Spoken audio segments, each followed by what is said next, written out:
Do you know a lot about addiction? Vaguely, like I know,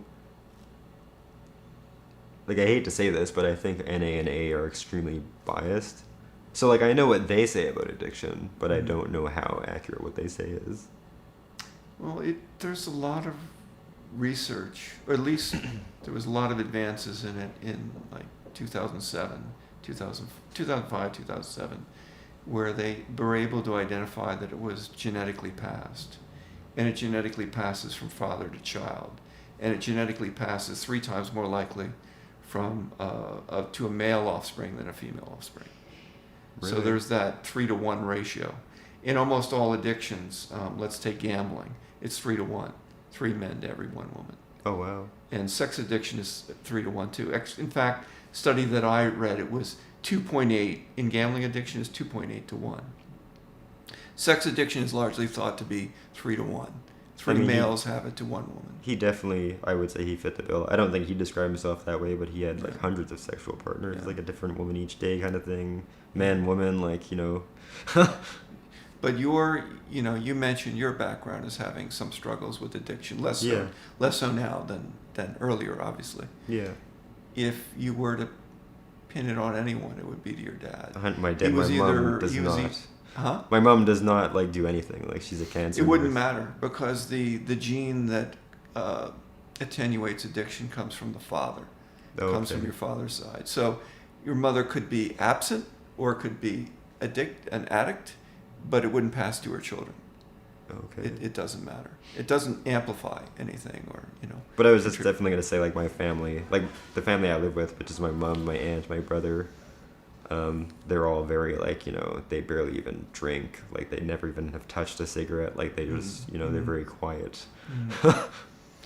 Well, this is kind of beyond the interview because it's not about you anymore. But you're married now, right? Yeah. Yeah. This woman you're with, your wife, she transitioned at one point herself. Yeah. Is her father or a member on her father's side ever struggled with addiction? Yep.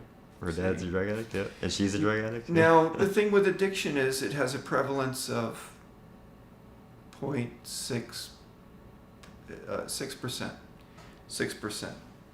6% of all adults have an addiction, clinical addiction. Only 10% get treatment. Yeah.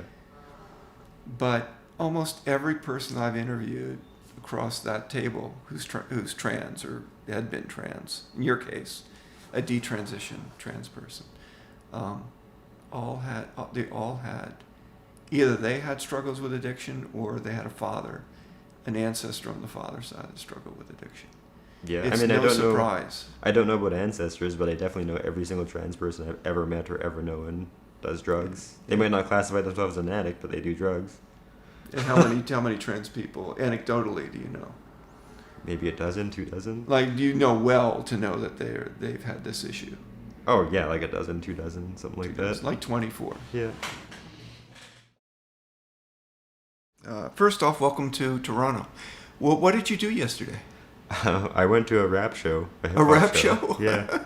Is that why you flew in? That's exactly why I flew in. Oh, wow. Okay. And you plan to fly out at 6, but it gave us time to have this interview. Yeah. It wasn't planned. It was we just Serendipity. decided to fit it in exactly. So I just want to start out with some basic biographics. When were you born? What year? 1988, And what month? December. So my birthday is coming up. Okay. December. So my daughter was born in December. You're always kind of like the youngest in your class, aren't you? I was the oldest. It's one or the other usually, yeah. Oh, so you jumped a year into the other year. Yeah. Okay. Do you have any siblings? I have a younger brother. And in terms of years, how much younger is your brother? It's embarrassing that I don't know this. I believe he is 5 years younger than me. So 5 years is a good gap. So you Yeah. weren't sharing toys or friends or anything like that. We were pretty close up until I would say I was 18 or 19. So when he was 13, 14, we started going our separate ways. Mm-hmm. Okay. And as far as education goes, what was the highest level of education you obtained? I graduated college with a library sciences degree. I'm certified to be a library technician. Library sciences, so that was a bachelor's of arts? Well, it's actually a certificate from a college. Like, it's a library and information technology Okay. certificate. And what is that, like a 2-3 year program? It's a 2-year program in Winnipeg anyways. Okay. So with that education, what did you set out to do with career-wise? Well, I can be what's known as a library technician, which is essentially an assistant to a librarian. A lot of people don't know this, but to be a librarian, to have the title of librarian, you need a master's degree, a master's in library science. Right. Yeah, I understand it's quite competitive, Yeah. like many fields are, but But being for a the most librarian, part, like, for example, in a school library, like a high school or middle school, the librarian is usually a library technician. It's not a full-on librarian. Right, So right. what most people think of as a librarian is actually a library technician. And I Librarians guess- sit in the back doing all the logistics and yeah. right. And I guess with the advent of the internet and access to information is more widely available, that libraries are kind of coming under threat, are they not? A little bit. Like, there are certain libraries, like, the idea of what a library does has changed a lot. Like, I can't remember which library, but there's a few libraries in Canada that don't have books at all.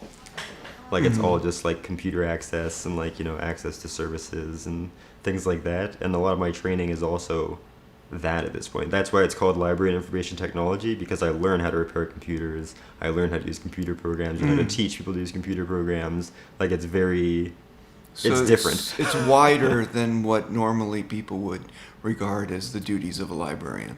Yeah, like learning the Dewey Decimal System and Yeah. stuff. We do that, but it's a very, very small part of the course now. It's Right. mostly information. I imagine based. you could learn that in a few weeks, what the Dewey Decimal Yeah. System is.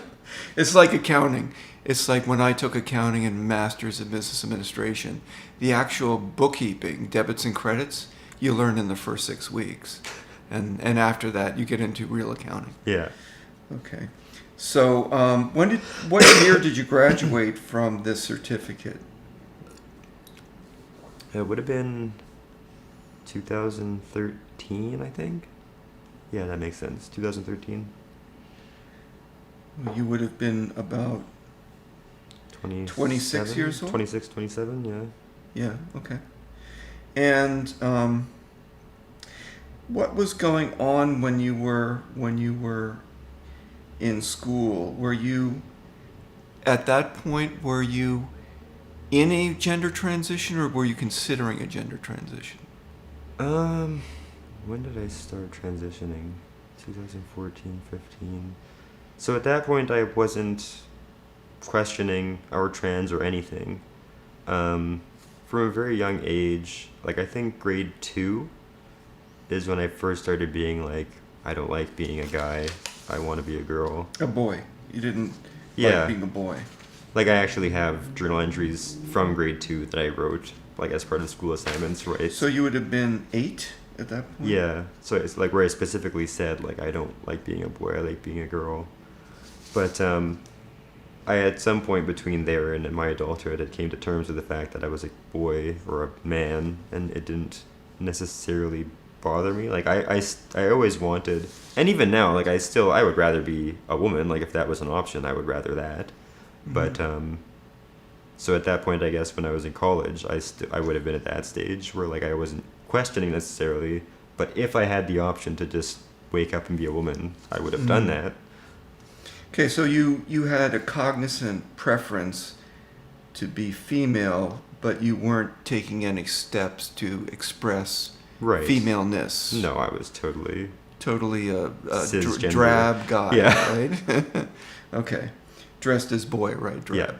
Yeah.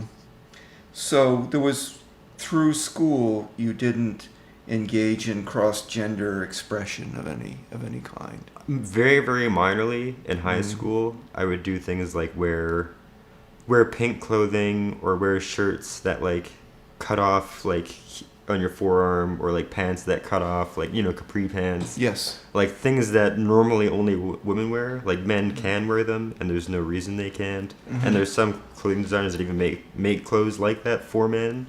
Mm-hmm. But I did it because women normally wear those clothes. Like that's the reasoning behind it. Mm-hmm. So I guess you could call that maybe gentle, like cross-dressing, but I didn't like wear dresses or makeup or anything like that. Well, let me qualify the question a bit more.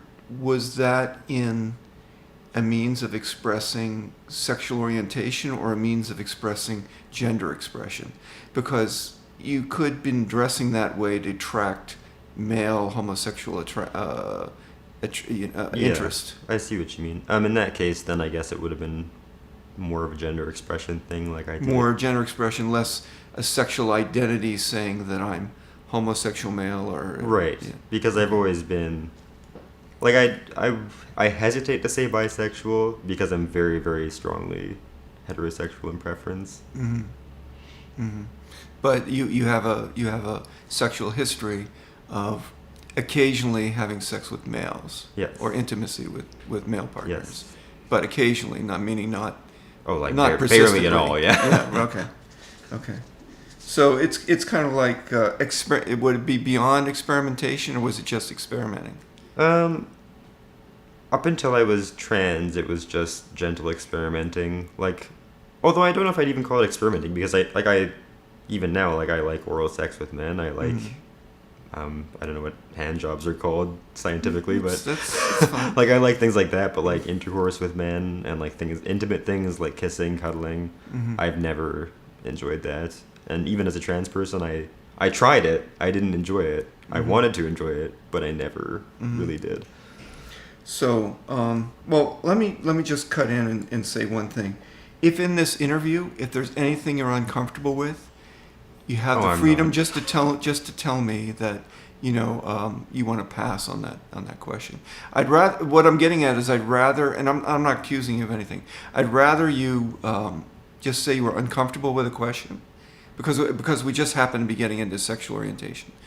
I'd rather you say you're uncomfortable with a question than to give me a false narrative or to exaggerate something. Definitely. I'd like you to be as honest as you can be, but if there are limits to what you can be honest with, I'd like you to just defer. No, I operate this way, even with a total stranger. Like, if someone asks me a question about my life, I will try and answer it as honestly and thoroughly as possible. Okay, fair enough. Like, I had people at work ask me questions about my penis and stuff when I was trans, and I was like, full on, like, ready to talk about it. Like, whatever, if you're asking the question, I'm happy to talk about it.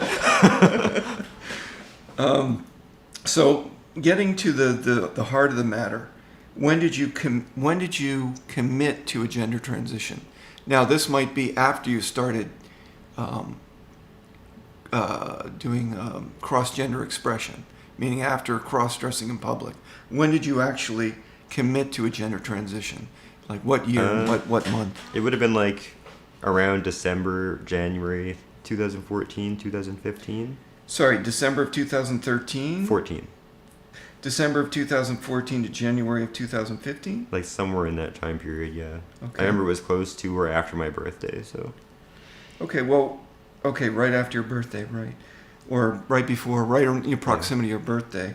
And that it wasn't would have been when following- you were, what, 26, 26? yeah. 26.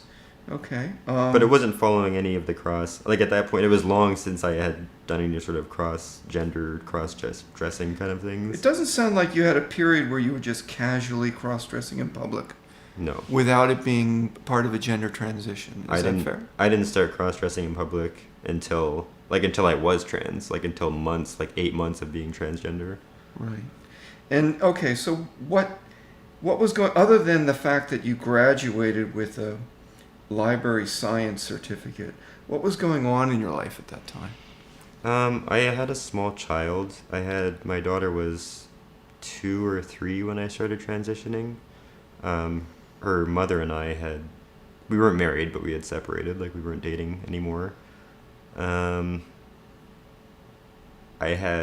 I was on and off having issues with drugs. Never, like, I guess I had this cycle of, like, where I would do drugs pretty heavily for a month and then do nothing for, like, a few months, like 6-7 months. Then I'd do drugs again pretty heavily for a month. So there was a lot of drugs, on and off. There was my daughter, my newborn daughter. The recent dissolution of my relationship. I had, like, I'm only going to mention this because I think it might have played a role, but I had multiple transgender friends, and it was what like, pretty much all my spare time was spent with these people. There was my best friend at the time, her name, I'm not going to say her name, but my best friend at the time was transgender and had been for a long time. And she had just recently got into a relationship with another transgender person. And then they had a roommate who was also transgender. And then they had a fourth roommate who was, like, I guess what is now known as non-binary or gender fluid. But he didn't, like, he said he was a guy, but, like, you know, he would sometimes wear dresses, and he was gay. And so, like, I was very much... Sounds like you had a lot of exposure to the trans Yes, community. basically, yeah. How do you think that played a role in your decision to informally and outwardly express that you were engaging in a gender transition? I think for me, like, the reason why I never explored it before is because despite the fact that I always wanted to be a woman or wanted to be a girl, I basically was like, that's not possible. So I never really explored it because I was like, there's no point. It'd be like if I wanted to fly, I'm not going to explore that because it's not a thing humans can do. So then when I saw my friends, I still...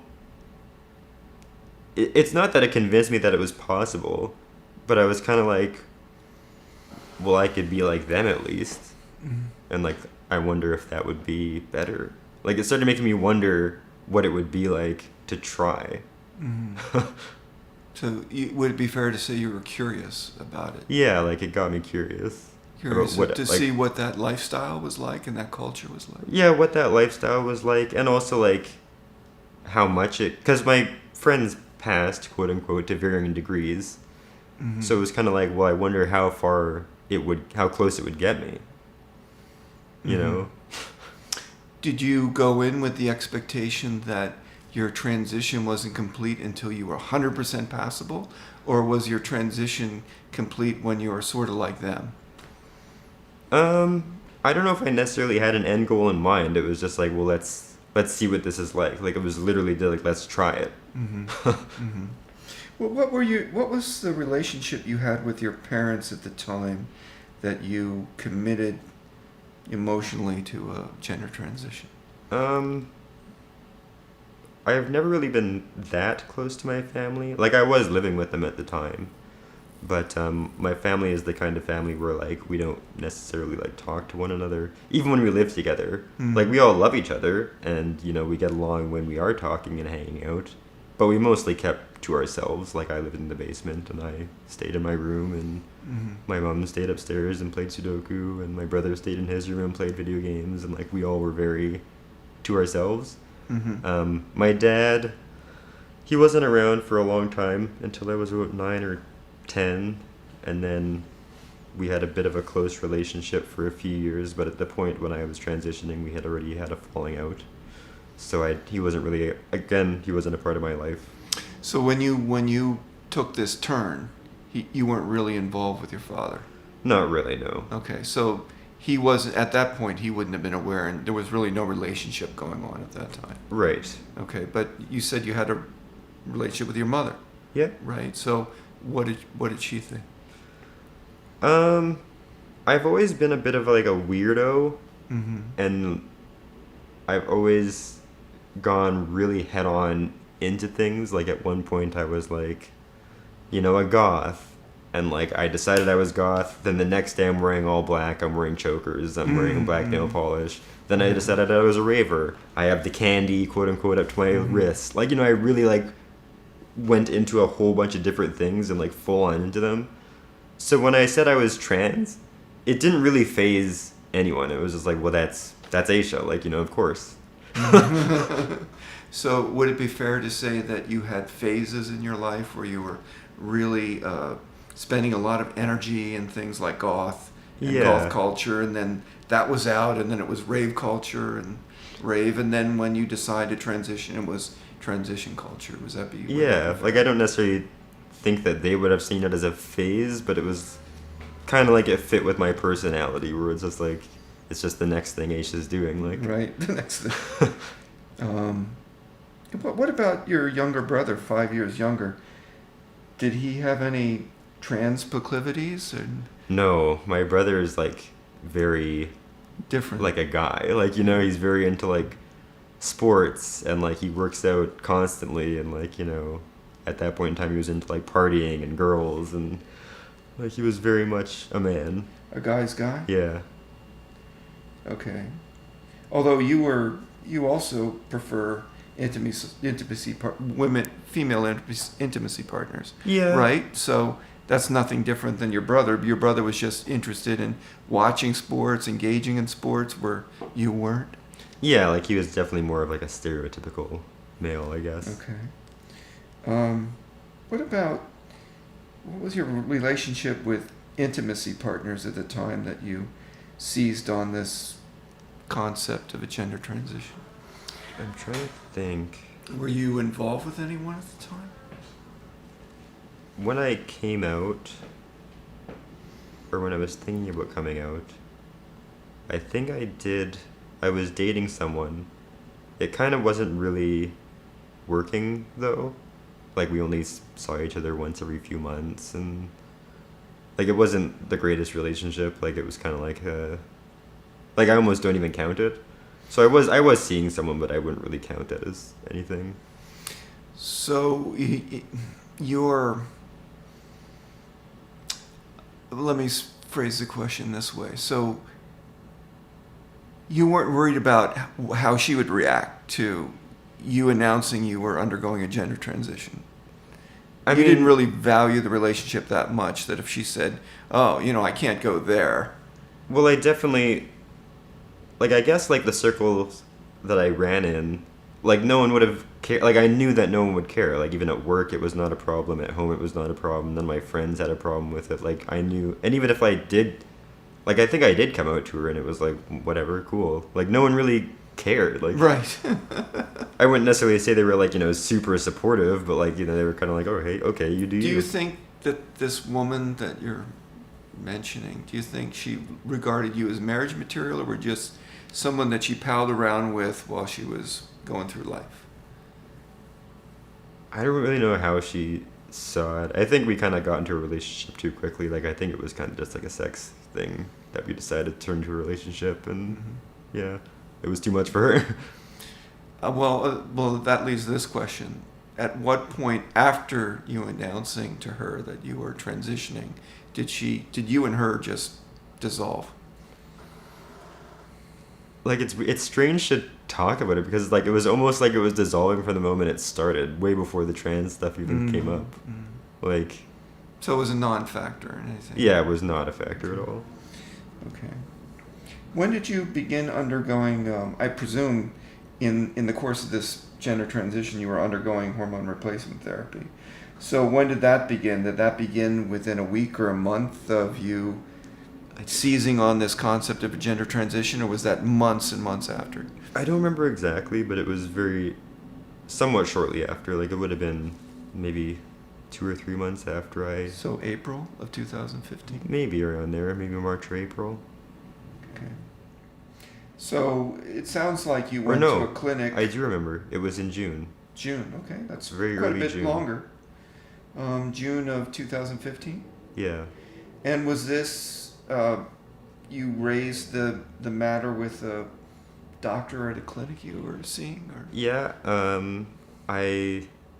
When I decided, like, I was transgender, I went and saw my family doctor and told them I wanted to go to... There's only one place in Winnipeg that deals with every single transgender person. So I basically went to my doctor and said, hey, I want to go to Clinic with a K, which is what it's called. It's Clinic with a K. Like, it's clinic spelled with a K. But everyone calls it Clinic with a K just because, Okay. So then she made the appointment, and then I spoke to them, and then they had to refer me to a therapist or counselor, whatever, with the gender's background to, like, approve me for hormones. And then, so, like, I did do everything as quickly as I could, but it's like I have to make appointments with, like, 3 different places before I get the hormones. Okay, well, when you first saw the specialist at Clinic with a K, did the specialist prescribe hormones to you right then, or was At there a waiting period? At that point in time, you did have to get the letter from the therapist first. I'm not sure if it's like that anymore. I think they do informed consent now. But at the time when I transitioned, you did have to have the letter from the therapist. And at what point from the first meeting of this therapist to the point you got a letter, how long was that? It's after the first meeting. Like, you only have to see them one time. One time, and it's like, check, you match all the boxes, or you... Well, you speak to them, and then you do... I can't remember the name of it, but you do a certain personality test. And what's interesting about that is I actually got an invalid result on the personality test. And really? The personality test is a series of questions where it's like, you know, do you hear voices? Does the work of a mechanic appeal to you? Like, it's like a series of like seemingly very random questions. And the therapist told me like some of them seem like they have to do with gender. Like, for example, like the mechanic one, but like it's not recording whether or not you're stereotypical male or female. Like, it's not recording that. Did you get the feeling when you were answering those questions, and they were, as you say, they were jumbled. It sounds like some of the questions were about things that would denote mental illness, like do you hear voices? Right.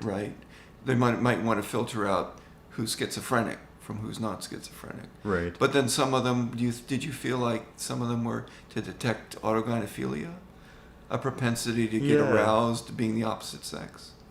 You know, I can't honestly remember. It was so long ago, and there's like 100, 200 questions.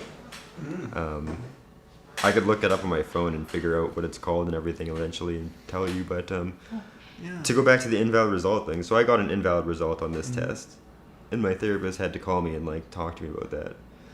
And they said an invalid result usually indicates that you're being dishonest. So they needed me to clear that up. And how I explained it, and this is absolutely true, but how I explained it was some of the questions I couldn't exactly answer with a yes or no. So I kind of like, in my head, put it on a scale of 1 to 10. And if it was like anything over 5, then I put yes. If it was anything below 5, then I put no. So some of them it was like a 6 or a 4, but I had to choose yes or no. Well, that would, if the test was structured in such a way that that question would be rephrased and asked again later in the test, then you might have gone the other way. Right? Yeah. You might have given an inconsistent answer to two questions that were basically asking the same thing but worded differently. Yeah. Could that have been what was going on? Well, I don't know exactly what, like, she never explained to me anything beyond that. She kept the phone call after I said that. She was kind of just like, oh, okay. And then that was the end of the phone call. And then she sent me an email basically saying, like, the invalid result, like, you've explained it in a way that's satisfactory to her, so I don't have to retake the test, and you're approved for hormones. But I found it strange that, like, I got an invalid result on the test, and I was still approved. Like, that seems strange to me. Do you feel like you cheated the system when she told you that? I mean, being approved, but I definitely... it's almost like you failed the test, but we're going to approve you for hormones anyway because you want them. Yeah. I don't know if necessarily that part of the experience made me feel like I cheated the system, but I definitely did, like, lie pretty heavily throughout the interview portion. Like, I, at that point, like, previous to the interview with the therapist, I had never, like, cross-dressed fully in any way, shape, or form. Right. But I went to that interview in full makeup, dressed in women's clothing. Like, I went full on, like, cross-dressed, and I told the therapist, like, I've been doing this for the past year. When you were, you were not. Yeah, and I told them that I always felt like I was a girl, and I told them that I had, like, major aversions to, like, my body hair and my facial hair, and, like, none of this stuff was true. Like, at one point, like, when I was going through puberty, I didn't want to grow facial hair and stuff. But at the point where I saw the therapist, I had already come to terms with all these things, but I painted it up as if it was really still a huge dilemma in my life. Did you feel during the interview, this is beyond the test, but in the interview, that you were telling the therapist what you thought they wanted to hear? 100%, yeah.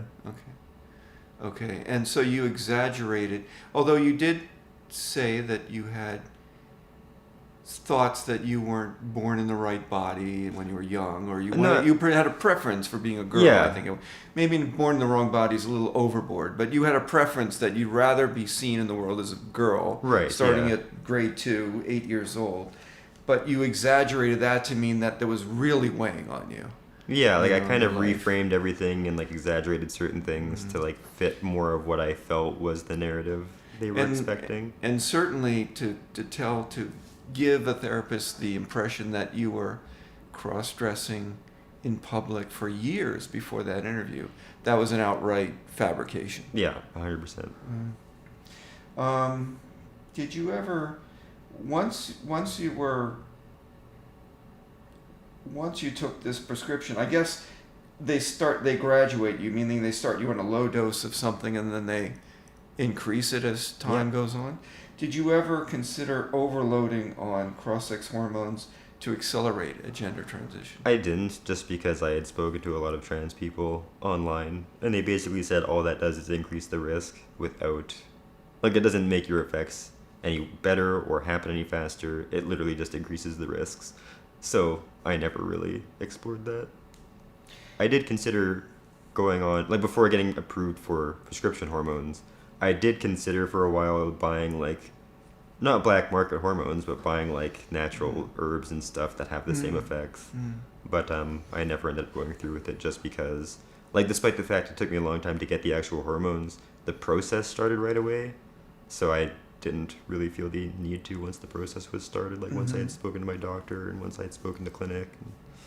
Well, it sounds like you did some research on your own. Were you aware of what risks cross-sex hormones play? To a degree, like, I think, and even, I just realized this recently, it's strange how much of like, the wording can make something sound, like, can soften things. Like, for example, I knew that it increased the risk of heart attacks in males from, like, I don't know, 5% to 7%. When you word it that way, that doesn't sound bad at all. No. That's like, that's whatever. But that's like that's over like 100% increase of risk. Yes. Like, so I didn't, like, when I frame it that way, it's like, if they had framed it that way to me, I might have been like, whoa, that's pretty severe. But, like, when they say you're going from 5% to 7%, it's like, okay, well, who cares? Like, that's nothing. Sounds like 2 or 5. It would be 40% higher chance of. Well, I can't remember what the exact numbers were, but I remember I did the math recently, and it's like it increases the risk by like 139% or something. Right. Okay. But, like, when you word it in terms of, like, it goes from this percentage to this percentage, it's still like a very low, less than 10% number. But the increase to whatever that number was, and it sounds like you're not certain what it was. No, I'm not certain. But it fell within the normal range of what a male could experience. The risk a male could experience a heart attack. Yeah, and I mean, it was still less than 10%, which in my head, it's like, well, who cares? That's barely a risk at all. Right. Okay. But yeah, I knew pretty much all the risks associated with transition at that point. Like, I studied it pretty obsessively before doing anything. When did you? I understand when I spoke to you over the phone that you were scheduled for a surgical procedure at some point. Yeah, I was scheduled for an orchiectomy, and I was also scheduled for voice feminization surgery in Rochester, New York, with Dr. Haben, who's one of the big names in that type of surgery. When did you commit to undergoing a surgical procedure to aid in a gender transition, in this case, an orchiectomy?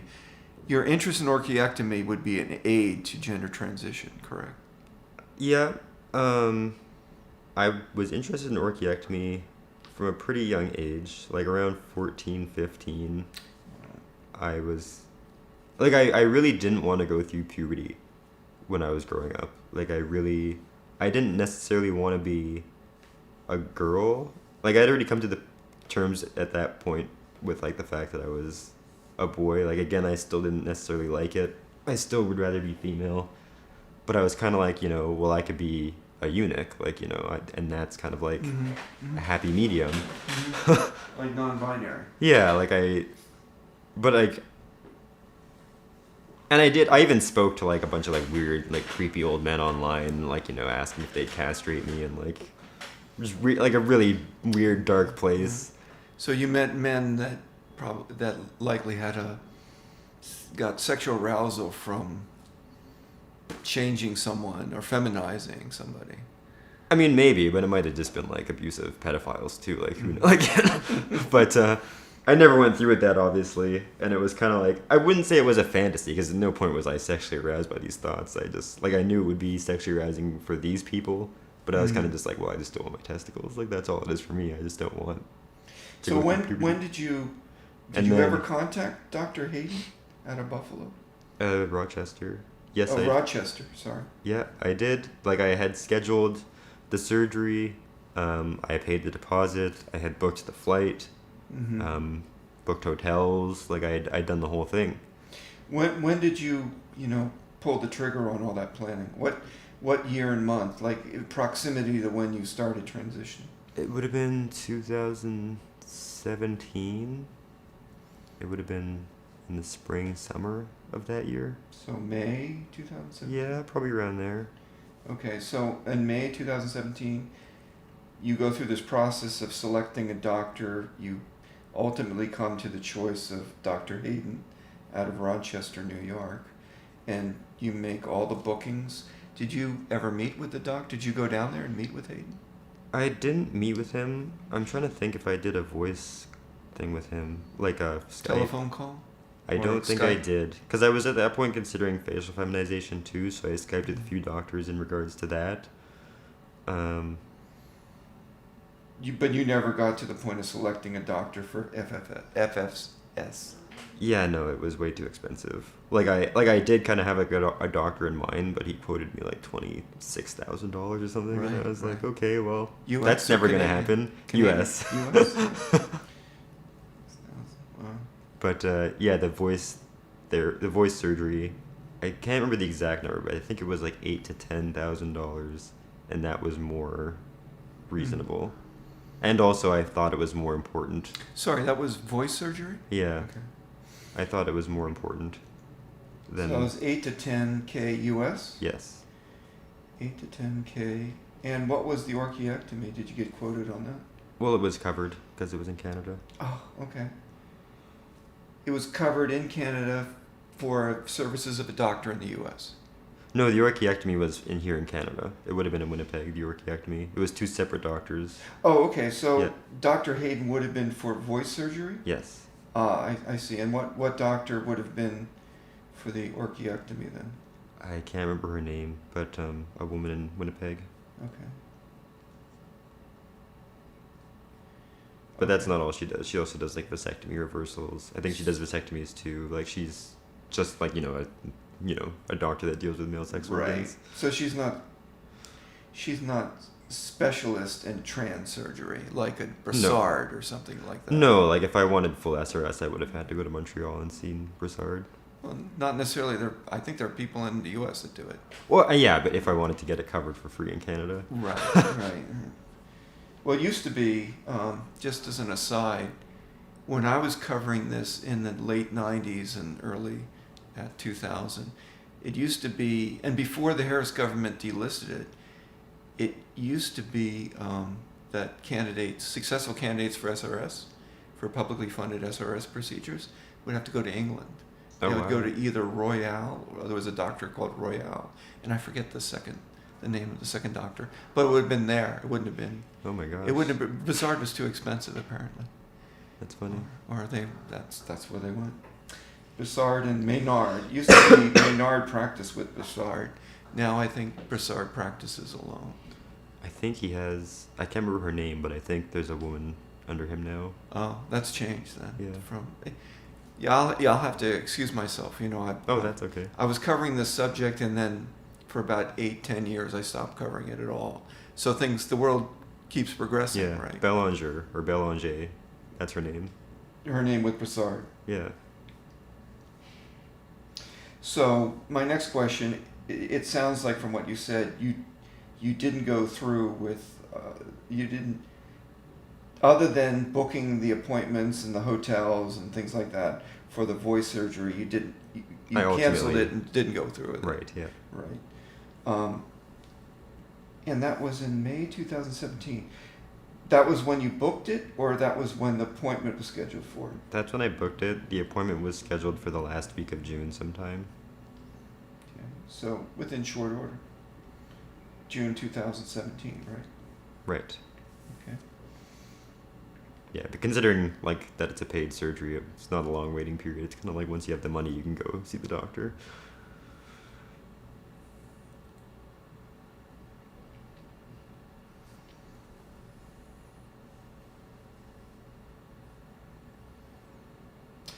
What were the reasons that you, I think I get a feeling for the reasons that you want to go through changing your voice and orchiectomy. What were your reasons for not? Maybe this is where we get into, you were grappling with gender criticality. You were starting to Yeah. listen to material that was gender critical, were you not? Yeah, I was listening to a lot of gender critical stuff. I think from the very beginning I was kind of gender critical. Like I never at any point believed that trans women are the same thing as biological women. I would always say like for all intents and purposes I'm a woman, I should be treated as one. But like obviously I'm not the same thing. Like, you know, I was born a male, most women aren't born male, etc., etc. Mm-hmm. I felt very uncomfortable doing things like using women's bathrooms. I did when I had to because it was what was expected of me, but I Mhm. felt strange doing it. It's like the thought of going in a women's change room, that just I wouldn't have done that. Like that made me super uncomfortable. I was kind of a bit ostracized from the community for admitting that I didn't have at least strong dysphoria. Like I was fine being a man. At the time, I definitely preferred being a trans woman, but I would have been fine staying as a man too. Sorry. No worries.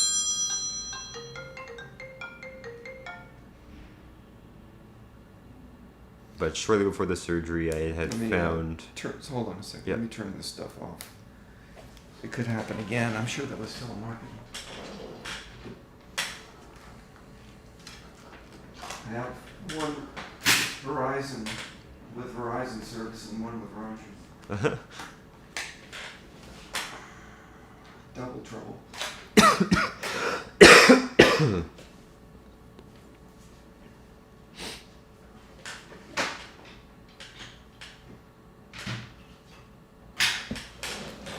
Sorry, to back up, where were we? The detrans, or the why I canceled surgery. Well, you had talked about that you always identified as being gender critical, or you were open to gender critical material, and that you never bought into the ideology that trans women are women. Yeah. The You other said part that. something about ostracized. In what way were you ostracized? Well, the trans community in Winnipeg is very, very small.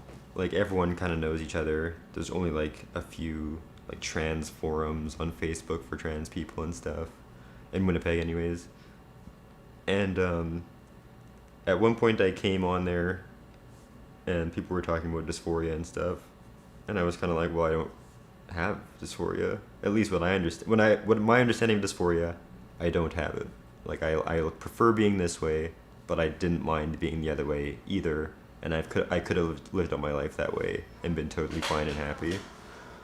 And a lot of them were angry about that. Like, because at that point, like, the way that trans stuff is now, it was not this way, like, 5 years ago. So people were kind of like, you know, if you don't have dysphoria, you shouldn't be transitioning. And, like, that's wrong. And you're taking hormones away from people who really need them and would die without them. The point was that you were taking hormones that were entitled to somebody else, or Yeah, like someone who is really trans. only somebody who has met a standard for being dysphoric Yeah. is really entitled to take hormones. Like, I guess, like, now, like, I know all these terms are probably unfamiliar to people, but what's known as, like, trans med or true scum, which is basically someone who believes that you need to have a diagnosis of dysphoria, and, like, they believe in gatekeeping, basically, that doctors should be, like, you know, very strict about this stuff. That was the norm back then. Mm-hmm. So people had an issue with the fact that I wasn't really trans. But choosing to transition, because like, you know, I guess it has to do with the fact that there's like limited, like there's only the one doctor in Winnipeg that deals with trans people. So I was like taking a space from someone that might have needed it more than me. I was taking the prescription from someone who might need it more than me. Oh, now, yeah, I think I understand now. So you were going to the clinic with a K, and because you were going there, you were taking the spot of somebody more deserving of you. Essentially, more, yes. More in their mind. Yeah. You know, more authentic. Yes. Than you were, because they were on board with the ideology and you weren't. Right. Is that fair? Okay. So what? But like what nowadays, triggered the? Oh, go ahead. I was just gonna say, nowadays those people would have been severely criticized for saying that. You think so? Yeah, because anyone could be trans. Like, you know, there's no such thing as like really trans, and there's no like spectrum. It's like if you're trans or not. There's not like more trans or less trans. Like. You mean now there's more of a spectrum and more tolerance for a spectrum? Yeah. I think you mean the opposite. Now there's a lot of tolerance for 90 odd gender categories. Yeah, and like you don't need wasn't. dysphoria to be trans, and you don't need to even be on hormones to be trans, and like all that. Like, you know, like anyone could just say I'm a trans woman, and it's like, right, you are. Like, are there not males that take no hormones at all and claim they're women? Yeah, even with beards, wearing beards. For sure. I can't remember the name of the individual, but there was an individual with a kind of a goatee. There's Danielle Moscato. I think that was the name. Yeah, that's the most known one. Yeah, most prominently known one that is masculine but identifies as female. Yeah, I think he lives in a women's shelter and all kinds of crazy. Yeah. But okay, so you had this simmering gender criticality, and your peers in the trans community were kind of giving you flack that you were wasting a bed in a hospital for somebody else, to put an analogy. Yeah. Right? But something triggered you to say, you booked the surgery, you booked the hotel, you booked the flight, but what triggered you to say, I'm going to cancel it? I think the gender critical thing was a minor thing, and I wouldn't quite say that I was always gender critical.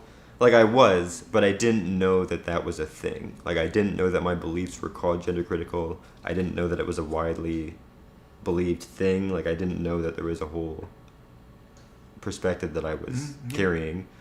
And it did play a minor role when I discovered that there was more people who thought the same way I did. It was more for practical reasons. Like, I canceled the orchiectomy because I was really scared about the thought of having to be reliant on synthetic hormones for the rest of my life. Being relatively young, I didn't want to have to rely on doctor visits and prescriptions, and because if you don't have a dominant sex hormone, you're at risk of a lot of different things like osteoporosis and things like that. So it's like I knew that if I did that, I would now have to take something for the rest of my life, and that made me really, really uncomfortable. Because even when I was going through transition, I was regularly on and off hormones because I struggled with the fact that I had to take something to be myself. Like, I had to take something external from me to be me. And that made me really uncomfortable. So would it be fair to say that you were conflicted that to be you were taking something artificial? Yeah. And that wasn't genuinely you. Because it was artificial, like hormones, cross-sex hormones are artificial. Yeah. Right? That negates being you. It felt very unnatural. It felt very strange to me. And maybe perhaps the greater weight of thinking about the points against, like there's points for transitioning or points against. So the weight of these points against were starting to mount and mount and mount until the points for kind of collapsed. Right, yeah. And then the voice surgery was again more for practical reasons. After you have voice surgery, you can't make a sound for at least between a month and 2 months. Like, you can't talk, you can't cough, you can't laugh, you can't anything. And I had, like, my daughter was like 4 years old at that time, and it was like, I can't, like, how am I going to do that? Like, how am I going to not talk for a month or 2 months? Sign language. Yeah. So, like, I knew I could have done it, but it was kind of like, it just didn't seem feasible. And also, I had spoken to a few people who had gotten the surgery, and one of the people, they gently discouraged me from doing it. They said that they're happy with their voice now, but there's still issues. Like, they can't talk for very long. Like, they can only talk for a few hours a day before their voice stops working. It's still very weak. They sent me samples of their voice, which, like, they said they were happy with it. I wouldn't have been happy sounding the way they did. Not to insult them or anything, but I would not have been happy sounding like that. Did you ever, when you heard these opinions or stories, did you ever feel that perhaps they are overvaluing what they went through? Like they were self-justifying what they went through, and that they weren't really bought in themselves in what they did? Like, a lot of people say their transition was well justified and they had to do it and they would have killed themselves if they didn't do it, but you can tell they're kind of an empty person from I mean, their I didn't transition speak. didn't meet their expectations. I didn't speak to people who went through it, but like, the one that stuck with me the most, I guess what was strange about it was the way that they worded it was, I'm happy with my results. If I had to do it again, I would do it again, but I don't think that you should do it. So it's kind of like, well, why? Like, if you're happy and you do it again, why would you recommend that I don't? Because of that self-justification, that they have to pump up the reasons they did it without feeling awful about the decision. I mean, that would be my guess. Yeah. But I'm interested in your impressions. Let's talk a little bit about when you canceled the surgery. What was, I mean, when you canceled surgery, I presume that was all around the time that you detransitioned. Is that correct? It took me a while. Like, it probably took me,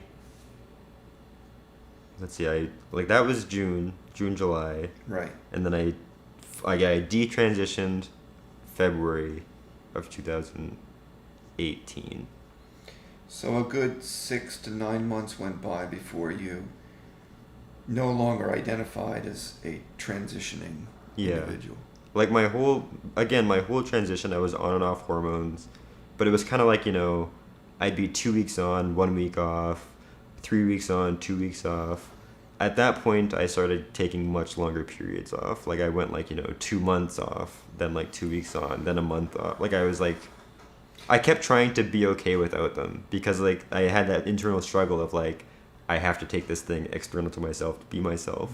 So I didn't want to have to do that. Was there anything about the medication that was uncomfortable, or did your well, let me ask you this. When you were on the medications, did you lose your sex drive, and then that would be a reason why you go off of it?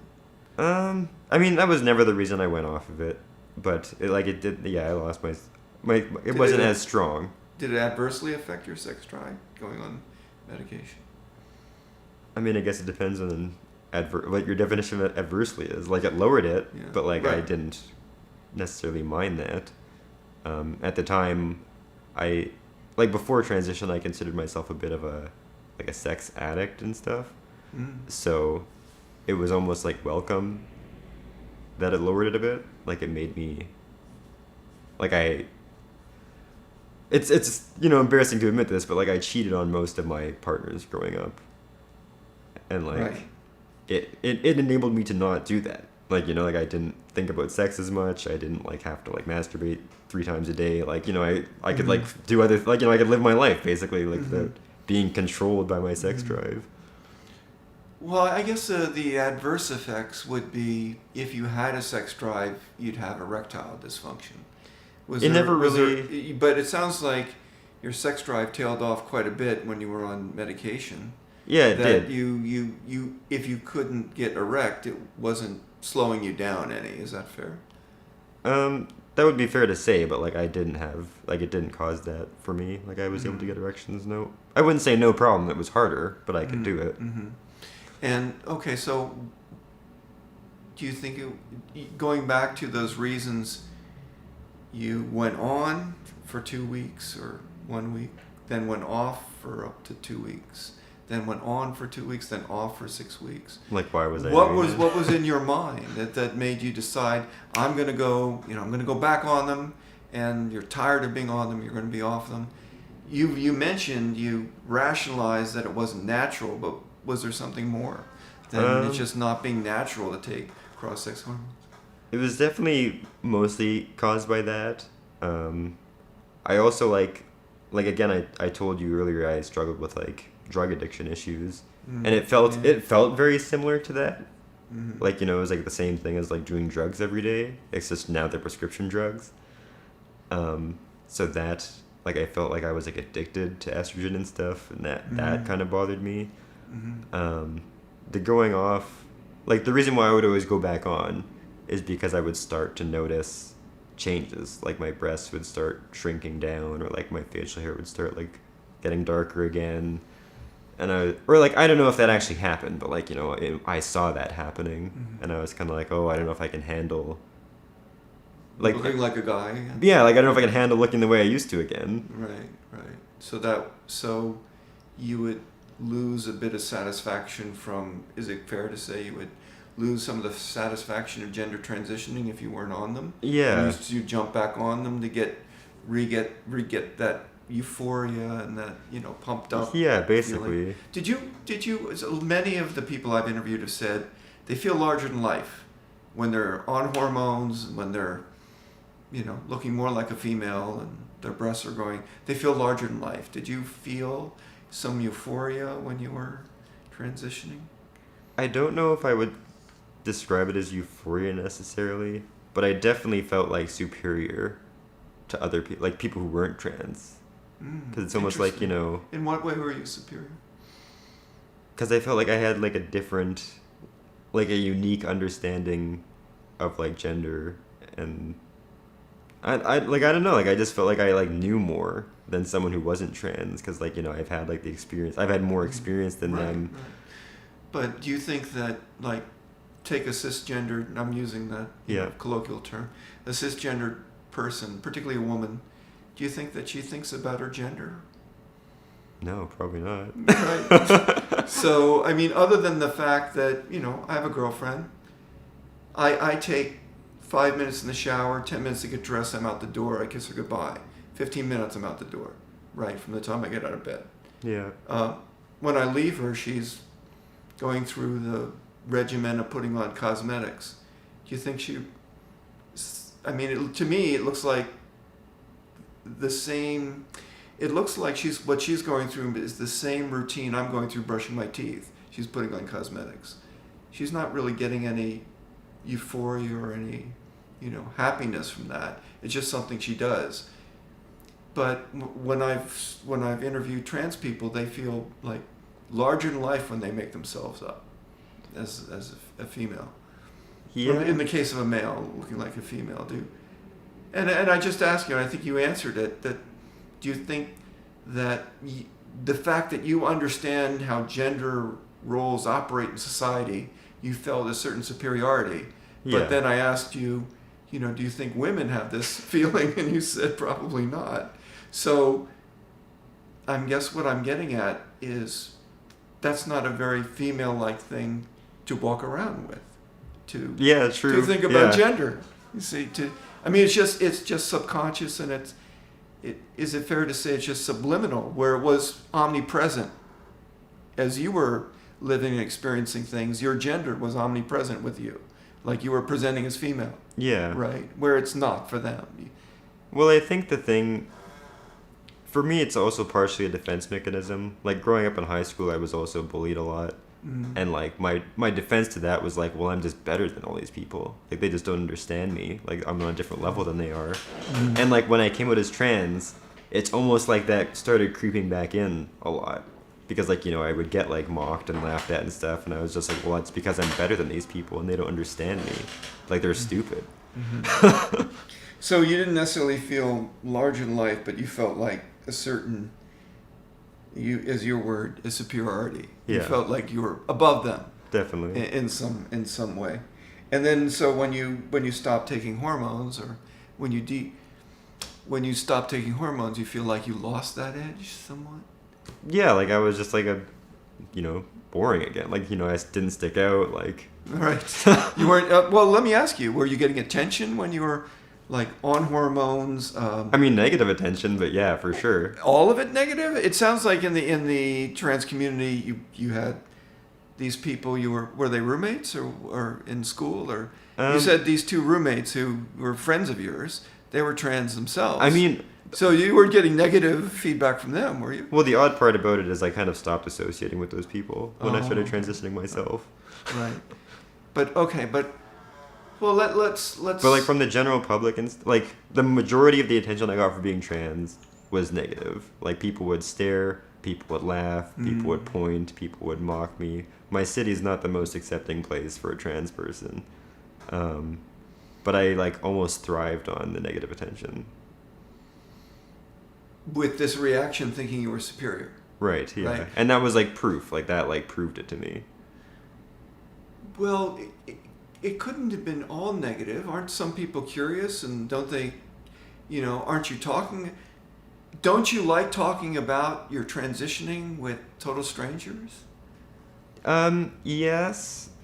I've always been very much like that. Like I guess I have narcissistic personality traits. I'm totally open to admitting that. Yeah. So I like to talk about myself. Like that's part of the reason I'm doing this, Right. of course. Yeah. And like I've always, and again, like the high school thing too, like I always made myself different so that people would ask me questions so that I could then talk about myself. And But aren't you drawing attention? You say some of it's negative, but not all of it's negative. Some of it's kind of like neutral, curiosity I guess. attention, Yeah. right? And so the curiosity attention, the negative tension, you're processing a certain way by thinking, well, there's nothing wrong with me. They're the problem. And on the curiosity side, are you not getting some affirmation, or some sort of feeding off their interest in you and Sure. talking about your transition? Sure, yeah. Didn't talking about transition, I mean, if you're like many of the other people that I've interviewed, they're online a lot and they're talking about their transition. Were you not online? Yeah, talking about your transition? I was definitely online a lot. Yeah, no, for sure. Yeah. I mean, I never really thought about it, but yeah. Yeah. Well, getting on, how much of your life, when you first committed to a gender transition, how much were you online, or were you getting all this back and forth with gender transition with the friends that you knew that you were involved with? I mean, I was probably online on a daily basis for quite a few hours each day. I did also have like a job and like a kid who was in school, so I wasn't like isolated as a Right. lot of trans people are. Like A lot of them don't have jobs, as you know. Yeah, and like so I was out there, like, and I had like a girlfriend like that I met while being trans, so like we regularly went out to like shows and concerts. Oh, and... sorry, that was somebody else. We haven't talked about her, right? Right. Yeah. Right. So when you were transitioning, you you got involved with a female intimacy partner. Yes. How did that go?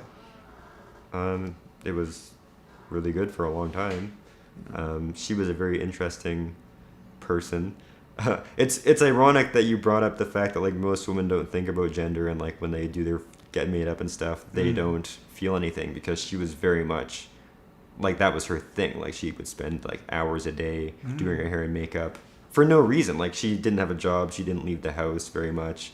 She just liked to get done up and take pictures of herself and like pose, and like we would do it together, and like she wanted to like she was really into like the whole biblification thing. Like she wanted to like get big tits, like fake tits, and, like be treated like a whole, like it was like she was very much like a trans woman almost. Like it's kind of strange. Did you feel like you had a lot in common with her? We for that had reason? a ton in common. Yeah. So I observe, and we'll go back to on how much you're involved online, but I observed that the people I interviewed, they took a lot of selfies, or they took a lot of pictures of themselves when they're transitioning. Yeah. Far more pictures when they're transitioning than before. they were transitioning or when they detransitioned. Yeah. So that many of them, and I think you said you weren't doing YouTube videos of timelines of yourself on hormones or anything. Not like really, that. no. Like, I took pictures of myself But pretty regularly. Did you, between you and the girlfriend who was also,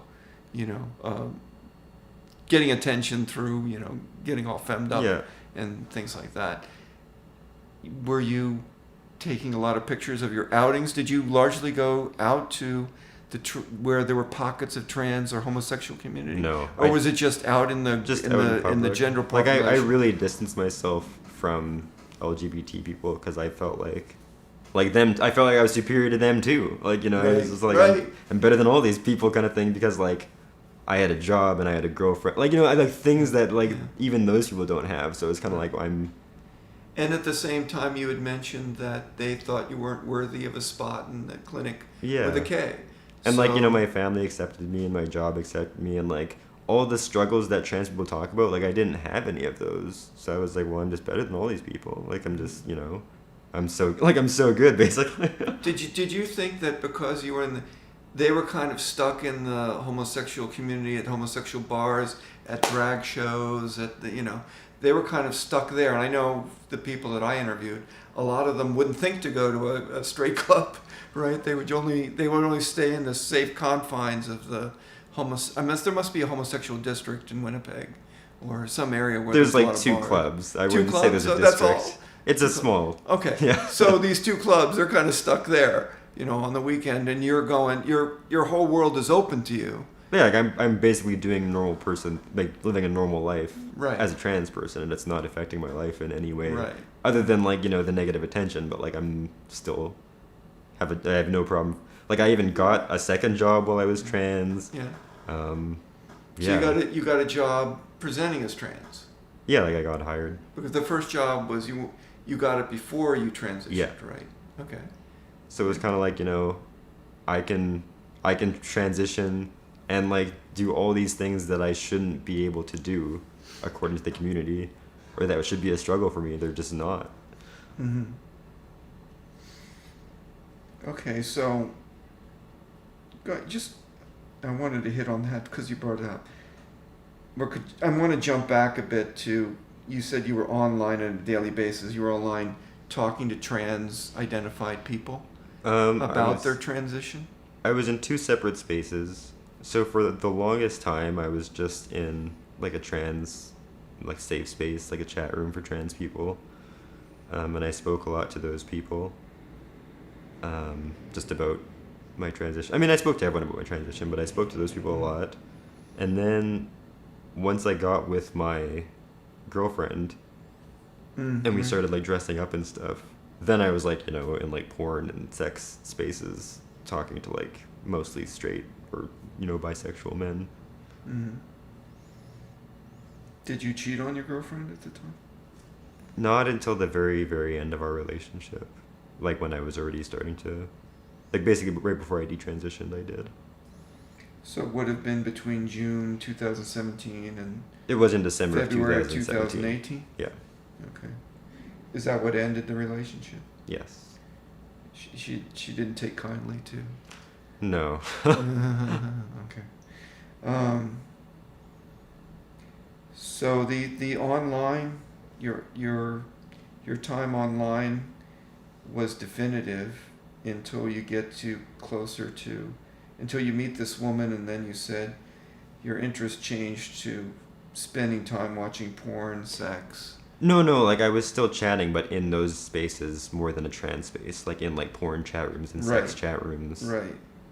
Did you identify yourself as trans when you were talking to people on those? Oh spaces? yeah, and I like put on like shows on camera and all kind of stuff. Oh, okay. So you never for like money, but like right.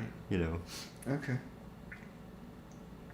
How did that make you feel when you were the object of other people's interest? I mean, it was great. Like I didn't really have, like me and this person that I was in a relationship with, we didn't really have much of a sex life. And like for both of us, like for me and her, that was more of our sex life. It was like sharing our pictures with people and like going on web camera and stuff like that. Like it was more of a submissive thing for both. Like we were both like submissive and like, you know, we sought out that from other people, Mm-hmm.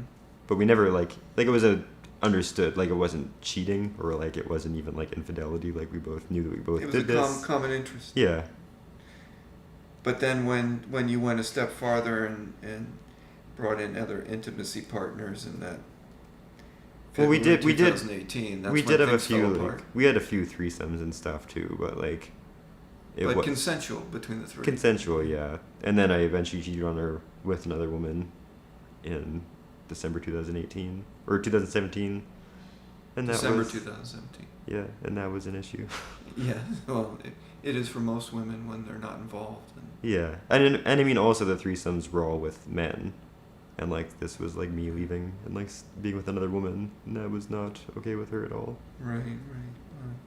And it was That's- also a person that I had history with, and it was that's a whole like other story that I could probably make a whole other documentary Okay, about. well, okay. Yeah. Maybe we don't go there.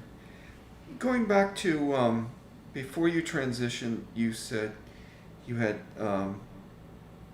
struggles with sex addiction. And can you elaborate on that? What before you began a gender transition, what was your behavior and why do you think you were struggling with sex addiction? It was kind of like my only interest. Like sex and sexuality has always been a major interest of mine. Not even in terms of like doing sexual things, but even just like reading about fetishes and like, you know, exploring, Mm-hmm.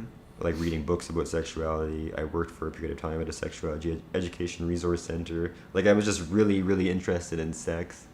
I watched a lot of porn growing up.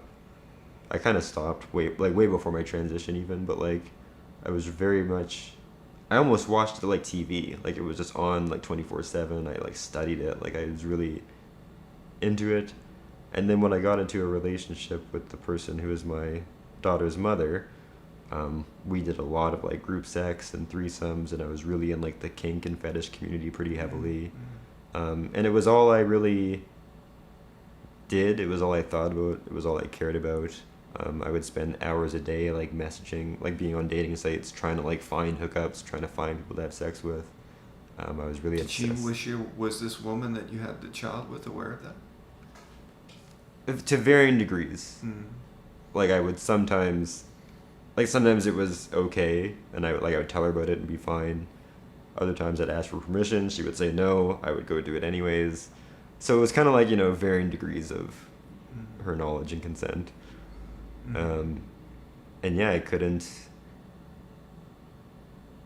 I couldn't like not do it. I don't know, like there'd be times she would tell me she wasn't okay with something, and I was basically like, well, that's not okay with me. Like I have to be able to do whatever I want. Mhm. There has to be no rules on this thing. And yeah, it was just, I think the reason I started thinking it was an addiction is because like I was just online, just 24/7 trying to find hookups, like trying to find a new person to have sex with every day. Like, Was it fair to say that outside of work, that's primarily what you did? yeah, that's all I did really. Yeah. Like take care of my kid, go to work, and then when the kid's asleep, just. And how many times per day did you ejaculate from this? From either masturbation or with other partners? Probably like 3 to 5 times a day for a long time. Yeah, that's higher than Yeah, the I average. can imagine. Yeah. Now it's Yeah. like 3 or 5 times a week, so.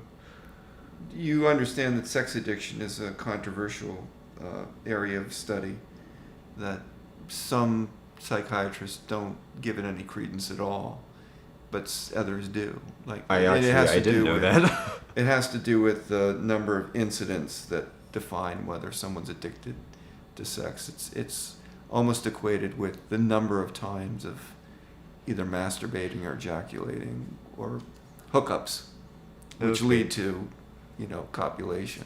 I think it was just, for me, like, I'd classify it as an addiction because I was very, very reckless. Like, I almost never used condoms. I Mhm. caused many pregnancies. The thing that really, really hit home for me, and, like, what caused the end of my relationship with my daughter's mother, is I cheated on her with a 17-year-old prostitute, and she got pregnant. So it was like, if I'm going around knocking up high school students, I have a problem. Like, you know. Well, you got into trouble. Yeah. Right. I presume the prostitute got an abortion. Is that what happened? No. Or did she go through I have a child with her, yeah. Wow. Yeah, well, I guess if you could do that one over again, you would. Yeah, definitely. Yeah.